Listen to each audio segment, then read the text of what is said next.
فرزند زہرا یہ حالات برے ہیں۔ کاشانۂ بصیرت ایک ایسا مکمل یوٹیوب چینل جس پر محروم بصارت کے لیے بالخصوص اور تمام افراد کے لیے بالعموم سینکڑوں کی تعداد میں اسلامی کتب دستیاب ہیں۔ لہذا گزارش ہے کہ آپ اپنی ذمہ داری نبھاتے ہوئے کاشانۂ بصیرت کو سبسکرائب کرنے کے ساتھ ساتھ بیل آئیکن کو پریس کیجیے تاکہ آپ علم کے حصول کے ساتھ ساتھ مذہب اہل بیت کی اشاعت میں بھی اہم کردار ادا کرتے رہیں۔ کاشانۂ بصیرت۔ فرزند زہرا یہ حالات برے ہیں۔ بسم اللہ الرحمن الرحیم۔ یہ کاشانۂ بصیرت یوٹیوب چینل ہے۔ آج ہم آپ کے لیے کتاب خود سازی یعنی تزکیہ اور تہذیب نفس ریکارڈ کر رہے ہیں، جس کے مصنف آیت اللہ ابراہیم امینی ہیں۔ تو آئیے سنتے ہیں اس کتاب کا پارٹ نمبر 2 پیج نمبر 20 سے۔ اس سے بدتر اور دردناک تر کوئی نقصان نہیں ہے کہ انسان اس دنیا میں اپنی انسانی اور واقعی اور حقیقی شخصیت کو کھو بیٹھے۔ ایسے شخص کے لیے سوائے حیوانیت کے اور کچھ باقی نہیں رہے گا۔ روح انسانی اور نفس حیوانی، پیج نمبر 20۔ جو روایات اور آیات روح اور نفس انسانی کے بارے میں وارد ہوئی ہیں وہ دو قسم پر ہیں۔ ایک قسم نفس انسانی کو ایک در بے بہا اور شریف ملکوتی کہ جو عالم ربوبی سے آیا ہے اور فضائل اور کمالات انسانی کا منشا ہے بیان کرتی ہیں، اور انسان کو تاکید کرتی ہیں کہ ایسے کمالات اور جواہر کی حفاظت اور نگہداری اور تربیت اور پرورش میں کوشش کرے اور ہوشیار رہے کہ ایسے بے بہادر کو ہاتھ سے نہ جانے دے کہ اس سے اسے بہت زیادہ نقصان اٹھانا پڑے گا۔ نمونے کے طور پر قرآن مجید میں آیا ہے کہ اے محمد صلی اللہ علیہ وآلہ وسلم، آپ سے روح کی حقیقت کا سوال کرتے ہیں، ان کے جواب میں کہہ دیں کہ یہ پروردگار کے عالم سے ہے اور وہ علم جو تمہیں دیا گیا ہے وہ بہت ہی تھوڑا ہے۔ اس آیت میں روح کو ایک موجود عالم امر سے جو عالم مادہ سے بالا تر ہے قرار دیا ہے۔ امیر المومنین علیہ السلام نے روح کے بارے میں فرمایا ہے کہ روح ایک در بے بہا ہے، جس نے اس کی حفاظت کی اسے وہ اعلیٰ مرتبے تک پہنچائے گا، اور جس نے اس کی حفاظت میں کوتاہی کی یہ اسے پستی کی طرف لے جائے گا۔ آپ نے فرمایا کہ جس شخص نے اپنی روح کی قدر پہچانی وہ اسے پست اور فانی کاموں کے بجلانے کی طرف نہیں لے جائے گی۔ آپ نے فرمایا جس شخص نے روح کی شرافت کو پا لیا وہ اسے پست خواہشات اور باطل تمینات سے حفاظت کر دے گی۔ روح جتنی شریف ہوگی اس میں اتنی زیادہ مہربانی ہوگی۔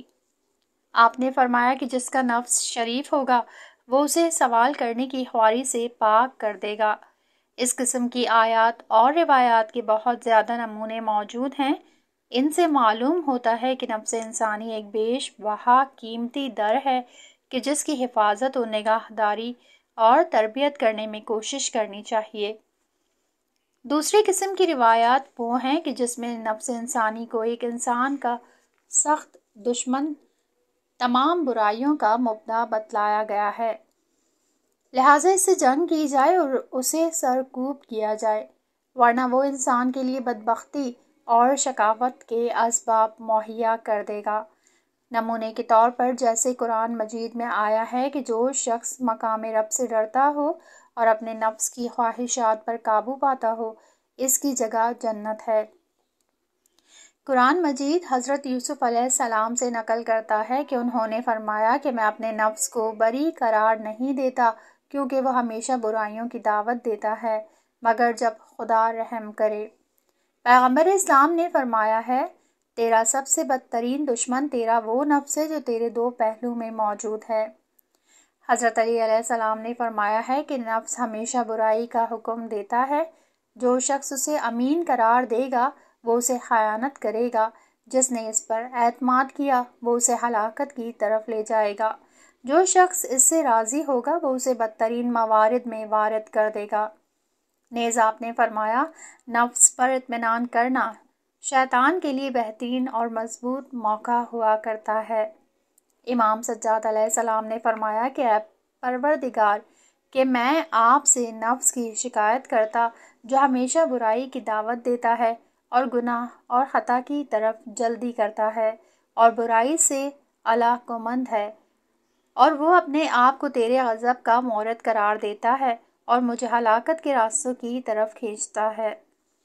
اس قسم کی آیات اور روایات بہت زیادہ ہیں کہ جن سے مستفاد ہوتا ہے کہ نفس ایک ایسا موجود ہے جو شریر اور برائیوں کا سرچشمہ ہے، لہٰذا چاہیے کہ جہاد کر کے اس کی کوشش کو سرکوب کیا جائے۔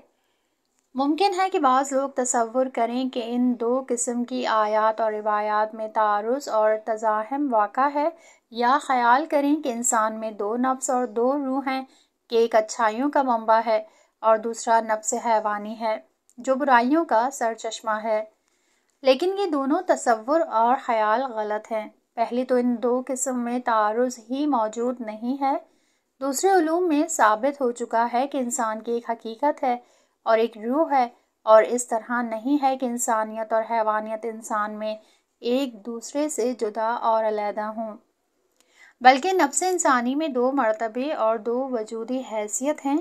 نیچے اور پست مرتبے میں وہ ایک حیوان ہے کہ جس میں حیوان کے تمام آثار اور خواص موجود ہیں، اور ایک اعلیٰ مرتبہ ہے کہ جس میں وہ ایک انسان ہے اور نحو الہی اور عالم ملکوت سے آیا ہے۔ جب یہ کہا گیا ہے کہ نفس شریف اور قیمتی اور اچھائیوں کا مبدع ہے، اس کے بڑھانے اور پرورش اور تربیت میں کوشش کرنی چاہیے، یہ اس کے اعلیٰ مرتبے کی طرف اشارہ ہے۔ اور جب یہ کہا گیا ہے کہ نفس تیرا دشمن ہے، اس پر اعتماد نہ کرو، تجھے ہلاکت میں ڈال دے گا، اور اسے جہاد اور کوشش کر کے قابو میں رکھ، یہ اس کے پست مرتبے کی طرف اشارہ ہے، یعنی اس کی حیوانیت کو بتلایا گیا ہے۔ جب کہا جاتا ہے کہ نفس کی تربیت اور پرورش کر، اس سے مراد انسانی مرتبہ ہوتا ہے، اور جب یہ کہا جاتا ہے کہ اس کو سرکوب اور مغلوب کر دے تو اس سے مقصود اس کا پست حیوانی مرتبہ ہوتا ہے۔ ان دو مرتبوں اور دو حیثیتوں اور دو وجودوں میں ہمیشہ کشمکش اور جنگ رہتی ہے۔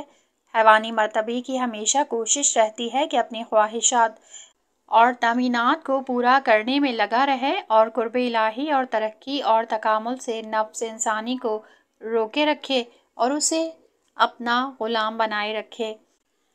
اس کے برعکس نفس انسانی اور مرتبہ عالی وجود انسان ہمیشہ کوشش میں رہتا ہے کہ کمالات انسانی کے اعلیٰ مراتب طے کرے اور قرب الہی کے مقام پر فائز ہو جائے۔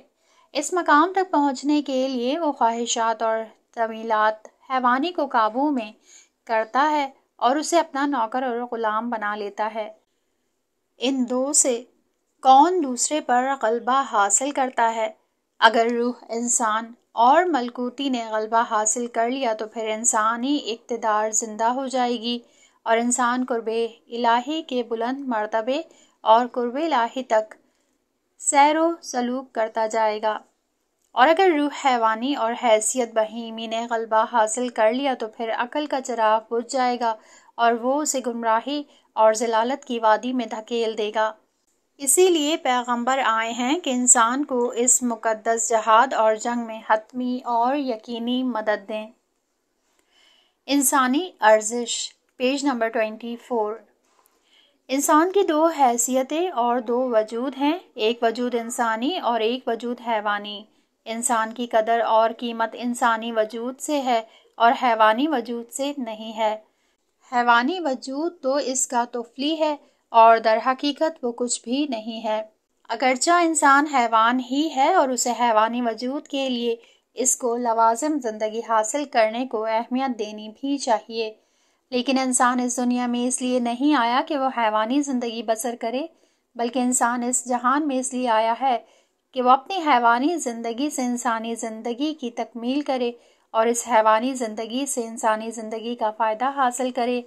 انسان دونوں انسانی حیوانی زندگی میں کئی ایک چیزوں کا محتاج ہوتا ہے کہ جن کے تقاضے خود اس کے وجود میں رکھ دیے گئے ہیں، اس لحاظ سے کہ وہ ایک حیوان ہے اور نامی ہے، پانی، غذا، مکان، لباس، ہوا کا محتاج ہے۔ تاکہ وہ زندہ رہے، پانی اور غذا کا محتاج، اور اس لحاظ سے کہ ان کو پورا کرے اسے تلاش اور کوشش کرنی ہوتی ہے۔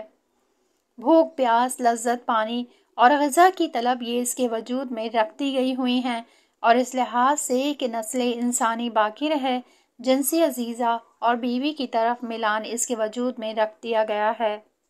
انسان اپنے باقی رہنے کا علاق مند ہوتا ہے، زندگی کے باقی رکھنے میں حیوانی زندگی اور اس کے آثار کا پابند ہے۔ جب غذا کو دیکھتا ہے اور بھوک کا احساس کرتا ہے تو غذا کھانے کی طرف میلان پیدا کرتا ہے اور اپنے آپ سے کہتا ہے کہ مجھے غذا حاصل کرنی چاہیے اور اسے کھانا چاہیے، اور اس کے حاصل کرنے میں کوئی مانع آڑے آ رہا ہو تو اس سے مقابلہ کرتا ہے۔ یقیناً ایسا احساس برا نہیں ہے، کیونکہ اپنی زندگی کے دوام کے لیے انسان کو کام کرنا چاہیے تاکہ کھائے اور پیے۔ اسلام میں نہ صرف اس سے روکا نہیں گیا بلکہ اس کی سفارش بھی کی گئی ہے، لیکن اس مطلب کو بھی جاننا چاہیے کہ حیوانی زندگی آخروی زندگی کا مقدمہ اور تمہید ہے۔ یہ خود انسان کی خلقت کی غرض نہیں ہے، بلکہ یہ طفیلی ہے، اصیل نہیں ہے۔ اگر کسی نے حیوانی زندگی کو ہی اصل اور ہدف قرار دے دیا اور دن رات خواہشات اور تمنیات حیوانی زندگی میں لگا رہا اور اس کی کوشش اور تلاش کرتا رہا اور اپنی زندگی کا ہدف خورد و نوش پہننا اور آرام کرنا اور شہوت رانی اور غرائز حیوانی کا پورا کرنا قرار دے دیا تو وہ ضلالت اور گمراہی میں ہی جا پڑے گا، کیونکہ اس نے ملکوتی روح اور عقل انسانی کو حاکمیت سے دور کر کے فراموشی کے خانے میں ڈال دیا ہے۔ ایسے شخص کو انسان شمار نہیں کرنا چاہیے، بلکہ وہ ایک حیوان ہے جو انسان کی شکل و صورت میں ہے۔ اس کے پاس عقل ہے، لیکن وہ ایسی دور ہوئی ہے کہ جس سے انسانی کمالات اور فضائل کو نہیں پہچان رہا۔ وہ کان اور آنکھ رکھتا ہے، لیکن حقائق اور واقعات کو نہیں سنتا اور نہیں دیکھتا۔ قرآن ایسے انسان کو حیوان بلکہ اس سے بھی گمراہ تر جانتا ہے، کیونکہ حیوان تو عقل ہی نہیں رکھتا، لیکن ایسا شخص عقل رکھتا ہے اور نہیں سمجھتا۔ قرآن مجید میں ہے کہ اے پیغمبر، اگر تیری دعوت کو قبول نہیں کرتے تو سمجھ لے کہ یہ لوگ اپنی خواہشات نفس کی پیروی کرتے ہیں، اور کون سا شخص اس سے گمراہ تر ہے جو اللہ کی ہدایت کو چھوڑ کر خواہشات نفس کی پیروی کرتا ہے، اور اللہ تعالیٰ ظالموں کو کبھی ہدایت نہیں کرے گا۔ قرآن مجید فرماتا ہے کہ یقیناً ہم نے بہت سے جنات اور انسان جہنم کے لیے پیدا کیے ہیں کہ وہ اپنے سوئے اختیار سے جہنم میں جائیں گے، اس واسطے کہ ان کے پاس دل تو ہے لیکن اس سے سمجھتے نہیں، آنکھیں رکھتے ہیں لیکن ان سے دیکھتے نہیں، کان رکھتے ہیں لیکن ان سے سنتے نہیں۔ یہ جانوروں کی طرح ہیں بلکہ ان سے بھی گمراہ تر ہیں، یہ غافل ہیں۔ خداوند عالم فرماتا ہے کہ وہ شخص جس نے خواہشات نفس کو اپنا خدا بنا رکھا ہے، باوجود یہ کہ وہ عالم ہے، لیکن خدا نے اسے گمراہ کر رکھا ہے اور اس کے کان اور دل پر مہر لگا دی ہے اور اس کی آنکھوں پر پردے ڈال دیے ہیں۔ آپ نے دیکھا کہ سوائے خدا کے اسے کون ہدایت کرے گا؟ وہ کیوں نصیحت حاصل نہیں کرتا؟ کون سا شخص اس سے بدبخت تر ہے جو ملکوتی نفس اور اپنی انسانی سعادت اور کمالات کو خواہشات نفس اور حیوانی زندگی پر قربان کر دیتا ہے اور نفس انسانی کو حیوانی لذات کے مقابلے میں فروخت کر دیتا ہے۔ امیر المومنین علیہ السلام فرماتے ہیں کہ خسارے میں ہے وہ شخص جو دنیا میں مشغول ہے اور آخروی زندگی کے فوائد کو اپنے ہاتھ سے چھوڑ رہا ہے۔ آپ نے فرمایا، اپنے نفس کو پست کاموں سے روکو، اگرچہ تجھے ان امور کی طرف رغبت ہی کیوں نہ ہو، اس لیے کہ جتنا تو اپنے نفس کو اس میں مشغول رکھتا ہے اس کا تجھے کوئی عوض حاصل نہ ہوگا۔ اپنے آپ کو دوسروں کا غلام نہ بنا، جبکہ خدا نے تجھے آزاد خلق کیا ہے۔ وہ خیر جو شر کے وسیلے سے حاصل ہو وہ خیر نہیں ہے، اور گشالش حاصل نہیں ہوتی مگر سختی کے ذریعے سے۔ آپ نے فرمایا وہ بری تجارت ہے کہ جس میں تو اپنے نفس کو اس کی قیمت قرار دے، اور جو تیرا ثواب اور اجر اللہ کے ہاں موجود ہے اسے اس تجارت کا عوض قرار دے۔ انسان فقط حیوانی وجود کا خلاصہ نہیں ہے بلکہ وہ ایک انسانی وجود بھی رکھتا ہے۔ اسی حیثیت سے وہ جوہر مجرد اور ملکوتی موجود ہے جو عالم قدس سے آیا ہے اور حیوانی خواہشات کے علاوہ بھی ارزش رکھتا ہے۔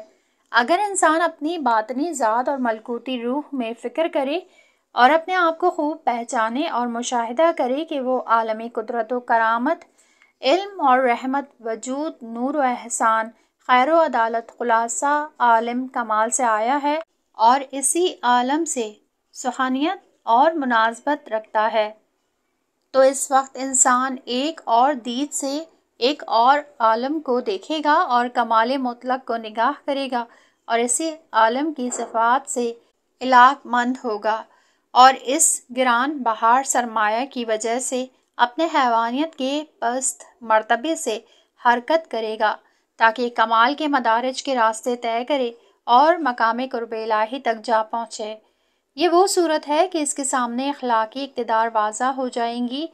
اگر اخلاقی اقتدار مثل علم، احسان، خیر خواہی، ایثار، عدالت، جود و سخا، محروم طبقے کی حمایت، سچائی، امانت داری کا خواہش مند ہوا تو اس لحاظ سے اپنے آپ کو عالم کمال سے دیکھے گا اور ایسے مراتب اور اقتدار کو اپنے انسانی بلند مقام کے مناسب پائے گا اور اسے اسی وجہ سے دوست رکھے گا، یہاں تک کہ حاضر ہوگا کہ وہ حیوانی وجود اور اس کی خواہشات کو اس بلند مقام تک پہنچنے کے لیے قربان کرے۔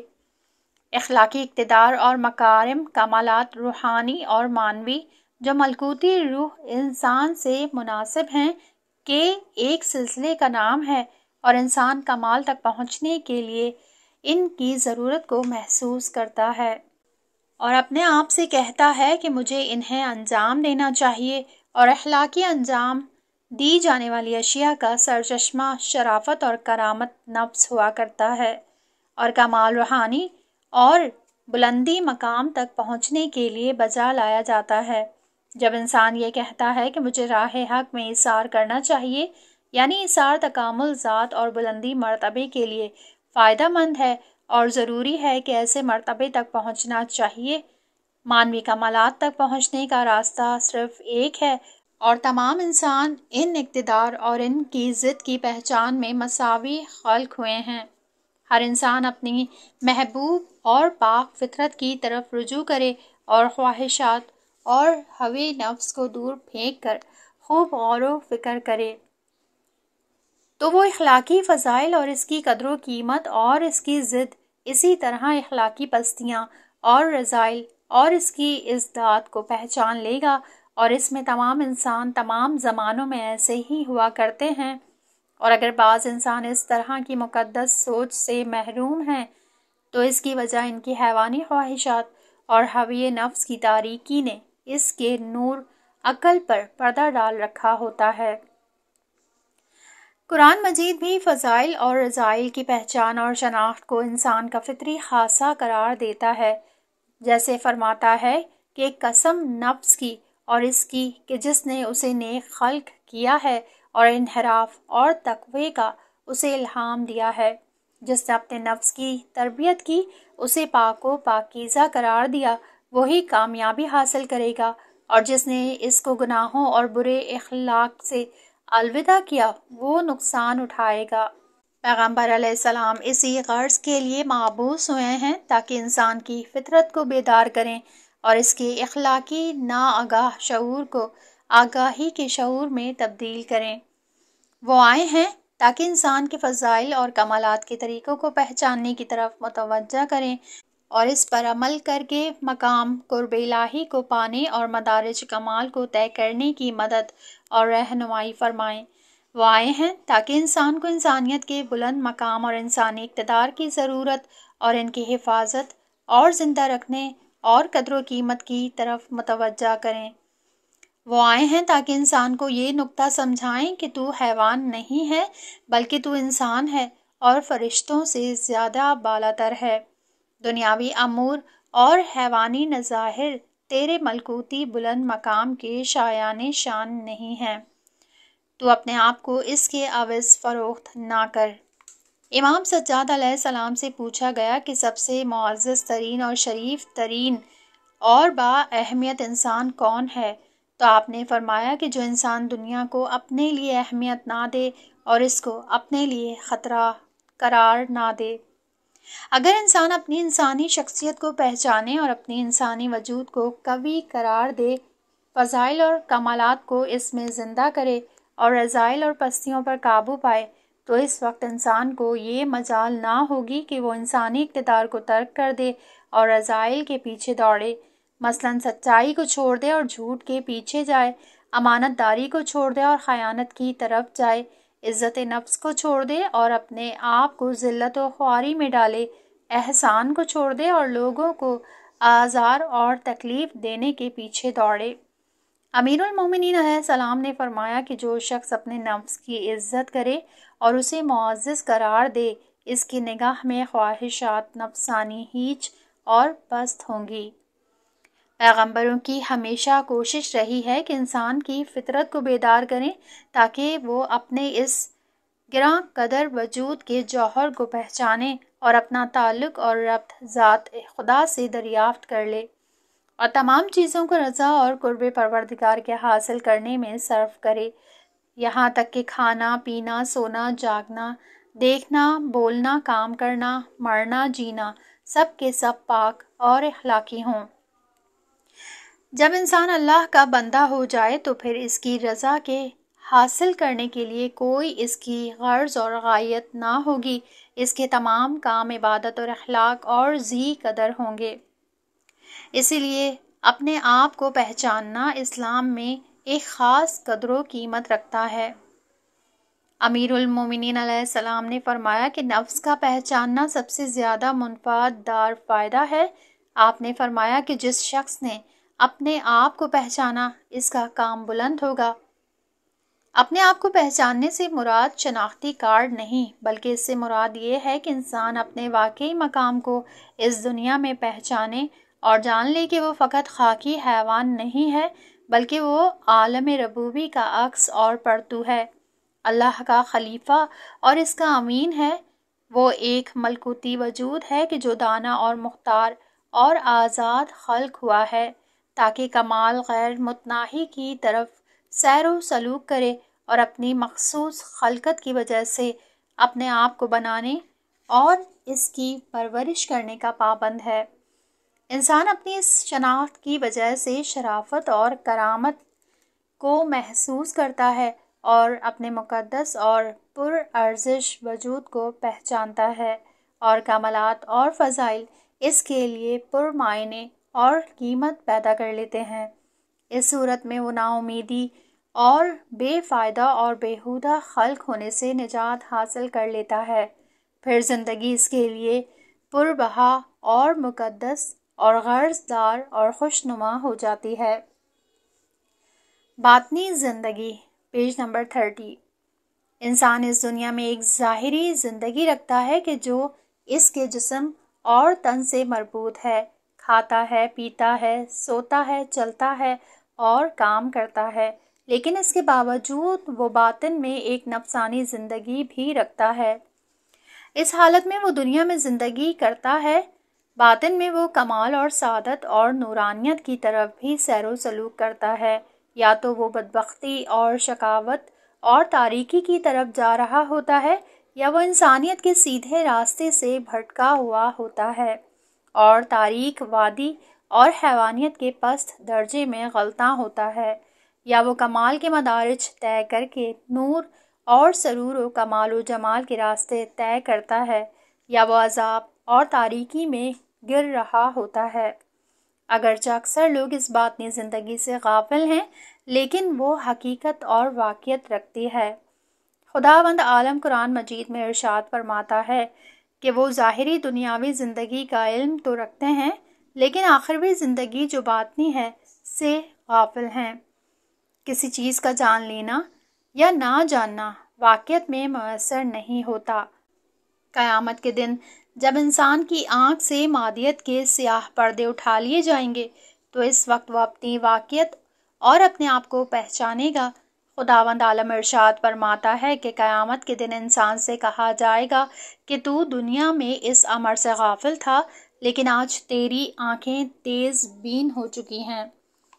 اس آیت سے معلوم ہوتا ہے کہ آخروی امور اسی دنیا میں انسان کی ذات میں موجود ہیں، لیکن انسان ان سے غافل ہے۔ لیکن آخرت میں جب غفلت کے پردے ہٹا لیے جائیں گے تو اس وقت ان تمام امور کا مشاہدہ کرے گا۔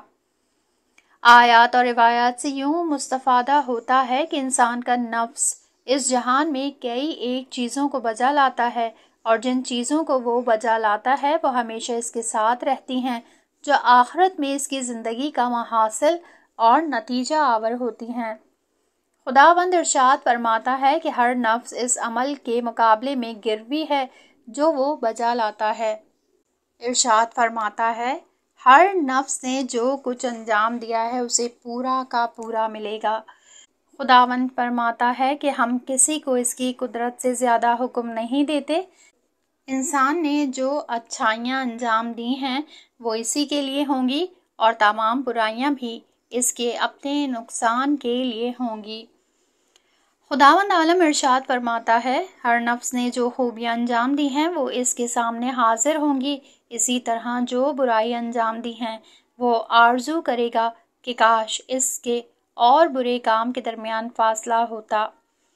خداوند عالم ارشاد فرماتا ہے جو شخص نیک عمل انجام دیتا ہے وہ اپنے لیے انجام دیتا ہے، اور جو شخص برے کام انجام دیتا ہے وہ اس کے لیے زیان آور ہوں گے۔ پھر تم سب اللہ کی طرف لوٹ آؤ گے۔ خداوند عالم فرماتا ہے جو شخص ذرہ برابر اچھے کام انجام دیتا ہے وہ انہیں قیامت کے دن دیکھے گا، اور جو شخص ذرہ برابر برے کام انجام دیتا ہے وہ ان کو بھی دیکھے گا۔ خدا فرماتا ہے انسان کے لیے نہیں ہوگا مگر وہ جسے تلاش اور حاصل کرتا ہے، اور اپنی کوشش اور تلاش کو ان قریب دیکھے گا۔ خدا فرماتا ہے جو اچھائی تم نے آگے اپنے لیے بھیجی ہے اسے اللہ کے پاس تم پاؤ گے۔ خدا فرماتا ہے جس دن مال اور اولاد تمہیں کوئی فائدہ نہیں دیں گے مگر وہ جو سالم قلب کے ساتھ اللہ سے ملاقات کرے۔ پیغمبر علیہ السلام نے اپنے ایک صحابی سے فرمایا اے قیس تو مجبور ہے کہ اپنے لیے کوئی ساتھی بنائے جو قبر میں تیرے ساتھ ہوگا، وہ ساتھی زندہ ہوگا اور تو اس کے ساتھ دفن ہوگا۔ اگر تو تیرا ساتھی اچھا اور عمدہ ہوا تو وہ تیری عزت کرے گا، اور اگر وہ پست اور برا ہوا تو وہ تجھے بھی پست اور ذلیل کرے گا۔ تو قیامت میں اسی ساتھی کے ساتھ محشر ہوگا اور تجھے اس کے متعلق پوچھا جائے گا۔ بس کوشش کر کہ تو اپنا نیک ساتھی اپنے لیے اختیار کرے کہ اگر وہ نیک اور صالح ہوا اور وہ تجھ سے انس و محبت کرے گا، اور اگر ساتھی برا ہوا تو تجھے اس سے وحشت اور عذاب کے علاوہ کچھ نہ ملے گا، اور وہ تیرا ساتھی تیرا عمل ہے۔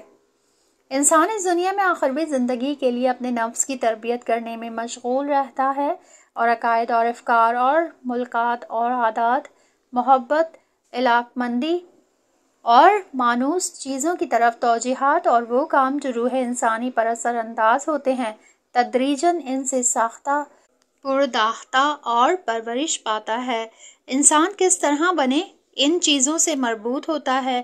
معارف، عقائد، صحیح فضائل، مکارم اخلاق، محبت اور خدا سے پیوند توجیہ اور اللہ سے انس، خدا کی اطاعت اور اس کی رضایت کا حصول، اور وہ نیک کام بجا لانا کہ جس کا خدا نے حکم دیا ہے، یہ انسان کی ملکوتی روح کو مدارج کمال تک پہنچاتے ہیں اور مقام قرب الہی تک لے جاتے ہیں۔ انسان اسی جہان میں ایمان اور اعمال صالحہ کے سبب ایک پاکیزہ اور جدید زندگی حاصل کرتا ہے جو آخرت کے جہاں میں ظاہر اور آشکار ہوگی۔ خداوند قرآن میں فرماتا ہے جو بھی مرد یا عورت نیک کام انجام دے جبکہ ایمان بھی رکھتا ہو تو ہم اسے پاک اور عمدہ زندگی میں زندہ کریں گے۔ انسان اسی دنیا میں علاوہ ان نعمتوں کے کہ جن سے اس کا جسم لذت حاصل کرتا ہے، وہ آخروی نعمت سے بھی بابہرہ ہو سکتا ہے اور ان کے ذریعے روح اور نفس کی پرورش بھی کر سکتا ہے اور اپنی معنوی اور آخروی زندگی کو بھی بنا سکتا ہے کہ جس کا نتیجہ آخرت کے جہان میں ظاہر ہوگا۔ امام جعفر صادق علیہ السلام نے فرمایا کہ خدا اپنے بندوں سے فرماتا ہے، اے میرے دوست بندے، دنیا میں عبادت کی نعمت سے فائدہ حاصل کرو تاکہ اسی سے آخرت کے جہاں میں فائدہ حاصل کر سکو۔ حضرت علی علیہ السلام نے فرمایا کہ اللہ کا دائمی ذکر کرنا روح کی غذا ہے۔ نیز حضرت علی علیہ السلام نے فرمایا کہ اللہ کے ذکر کو فراموش نہ کرو کیونکہ وہ دل کا نور ہے۔ انسان کے لیے بہشت اور بہشتی نعمتیں، جہنم اور جہنم کے عذاب، عقائد، اخلاق اور اعمال کے ذریعے سے ہی اسی دنیا میں بنتے ہیں، اگرچہ انسان اس سے غافل ہے، لیکن آخرت کے جہان میں یہ سب حقیقت واضح ہو جائے گی۔ امام سجاد علیہ السلام نے ایک بحث میں ارشاد فرمایا ہے کہ متوجہ رہو، وہ بھی اولیاء خدا سے دشمنی کرے اور خدا کے دین کے علاوہ کسی دین کو اپنائے اور ولی خدا کے حکم کو پس پشت ڈالے اور اپنی رائے اور فکر پر عمل کرے، اور وہ شعلہ اور آگ میں ہوگا کہ جو جسم کو کھا جائے گی، وہ بدن کے جنہوں نے ارواح کو اپنے سے خالی کیا ہوا ہے اور بدبختی نے ان پر غلبہ کیا ہوا ہے۔ یہ وہ مردے ہیں جو آگ کی حرارت کو محسوس نہیں کرتے، اگر وہ زندہ ہوتے تو وہ درد اور آگ کی حرارت کو محسوس کرتے۔ اے صاحبان بصیرت، عبرت حاصل کر اور اللہ کا شکریہ ادا کرو کہ خداوند عالم نے تمہیں ہدایت کی ہے۔ خداوند عالم فرماتا ہے، جو لوگ یتیموں کا مال ظلم اور ناحق سے کھاتے ہیں، وہ اپنے پیٹوں میں آگ بھرتے ہیں اور یہ آگ عنقریب شعلہ ور ہوگی۔ انسان اس دنیا میں یا آخرت کے لیے نور و بصیرت فراہم کرتا ہے یا ظلمت اور تاریکی۔ اگر اس دنیا میں اندھا اور بے نور ہوا تو آخرت میں بھی اندھا اور بے نور محشور ہوگا۔ خدا فرماتا ہے، جو شخص اس دنیا میں اس کے دل کی آنکھ اندھی ہے، وہ آخرت میں بھی اندھا اور گمراہ محشور ہوگا۔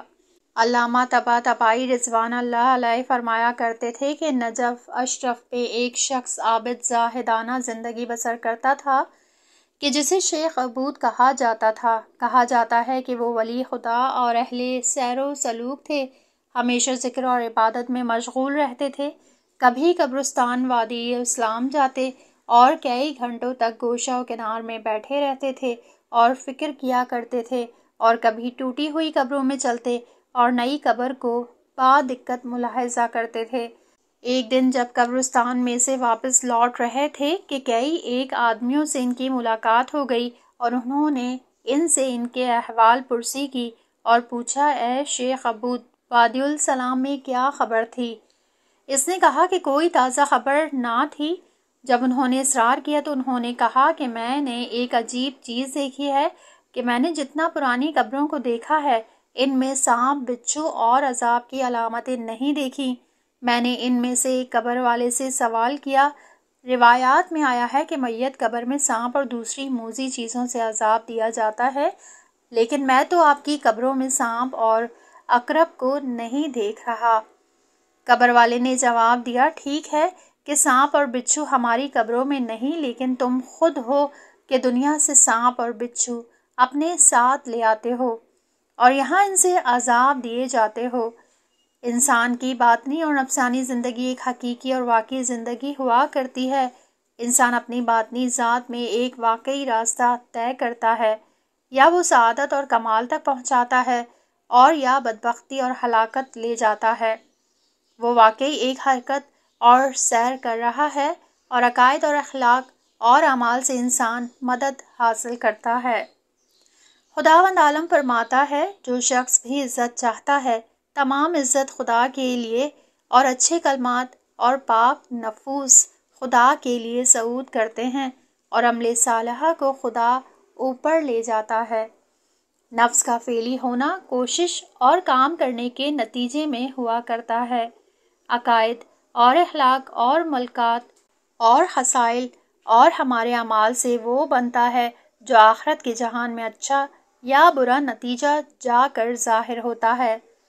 یہاں اس کتاب کا یہ پارٹ ختم ہوا، اگلے حصے میں نیکسٹ پارٹ سنیں گے۔